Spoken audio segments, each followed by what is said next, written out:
കൊലവർഷം 1200 ആണ്ട്, അതായത് 2024 ഓഗസ്റ്റ് 17 മുതൽ 2025 ഓഗസ്റ്റ് 16 വരെയുള്ള ഒരു വർഷക്കാലം അനിഴം നക്ഷത്രത്തിൽ ജനിച്ച ആളുകൾക്കുണ്ടാവാൻ സാധ്യതയുള്ള സാമാന്യമായിട്ടുള്ള ഫലങ്ങളാണ് പറയുന്നത്. അനിഴം നക്ഷത്രക്കാർക്ക് ഈ ഒരു വർഷക്കാലം സുഹൃത്തുക്കളുമായിട്ട് ബന്ധപ്പെട്ട് ചില സാമ്പത്തിക നഷ്ടങ്ങൾ ഉണ്ടാവുന്നതിന് ഇടവരുന്ന ഒരു സമയമാണ്.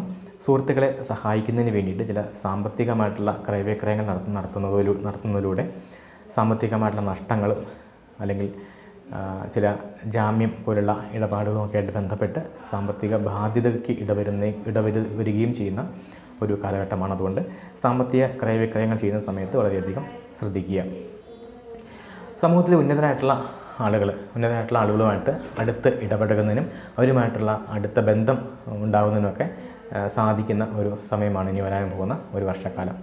അനിഴം നക്ഷത്രക്കാർ പൊതുവെ സ്വന്തം തെറ്റുകൾ മറച്ചു വയ്ക്കുകയും സ്വന്തം തെറ്റുകൾ അംഗീകരിക്കാതിരിക്കുകയും ചെയ്യുന്ന ഒരു സ്വഭാവം പൊതുവെ അനിഴം നക്ഷത്രക്കാർക്കുണ്ട്. അത് മാറ്റി ജീവിത യാഥാർത്ഥ്യങ്ങളുമായിട്ട് പൊരുത്തപ്പെട്ട് ജീവിത യാഥാർത്ഥ്യങ്ങളെ മനസ്സിലാക്കി മുന്നോട്ട് പോവുക, അല്ലെങ്കിൽ കുടുംബത്തിലുള്ളവരും പുറത്തുള്ളവരും അവരുടെ തെറ്റിദ്ധാരണകൾക്ക് ഇടവരുത്തുകയും അനാവശ്യമായിട്ടുള്ള ആരോപണങ്ങൾക്ക് വിധേയമാകുകയും ചെയ്യുന്ന ഒരു സാഹചര്യമായിരിക്കും ഇനി ഉണ്ടാവാൻ പോകുന്നത്. സ്വയം ഒരു ആത്മവിമർശനം നടത്തി മുന്നോട്ട് പോകുന്നതാണ് ഇപ്പോൾ നല്ലത്.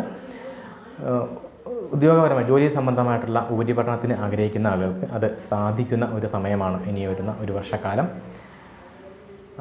സാഹിത്യപരമായിട്ടുള്ള മേഖലയിൽ പ്രവർത്തിക്കുന്ന ആളുകൾ, സാഹിത്യം, കല പോലുള്ള മേഖലകളിൽ പ്രവർത്തിക്കുന്ന ആളുകൾക്ക്, പ്രത്യേകിച്ച് സാഹിത്യവുമായിട്ട് ബന്ധപ്പെട്ട് പ്രവർത്തിക്കുന്ന ആളുകൾക്ക് അവരുടെ ചില രചനകൾക്ക് പുതിയ ചില രചനകൾ തയ്യാറാക്കുന്നതിനും അത് പ്രസിദ്ധീകരിക്കുന്നതിനൊക്കെയുള്ള ഒരു സാഹചര്യം ഈ ഒരു വർഷക്കാലം ഉണ്ടാവും.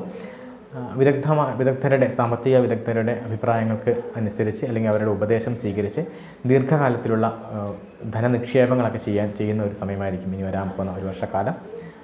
കൊലവർഷം 1200 ആണ്ട് അനിഴം നക്ഷത്രത്തിൽ ജനിച്ച എല്ലാവർക്കും ഐശ്വര്യപൂർണ്ണമായിരിക്കട്ടെ എന്ന് ആശംസിക്കുന്നു. നന്ദി, നമസ്കാരം.